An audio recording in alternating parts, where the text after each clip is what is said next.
à luz do dia.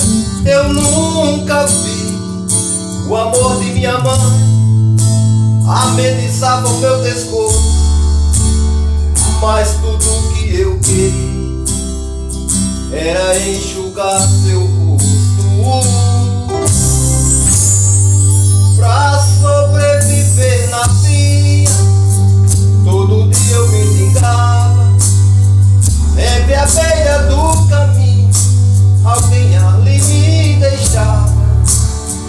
Quantas vezes eu pensei, até cheguei a dizer, seria bem diferente, meu Deus, se eu pudesse ver.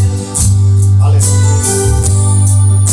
De repente um belo dia, lá na beira da estrada, já cansado de viver, esperança desgastada, um milagre aconteceu.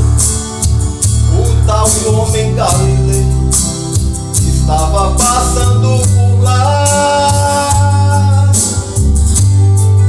Eu gritei, ele parou, e em meus olhos então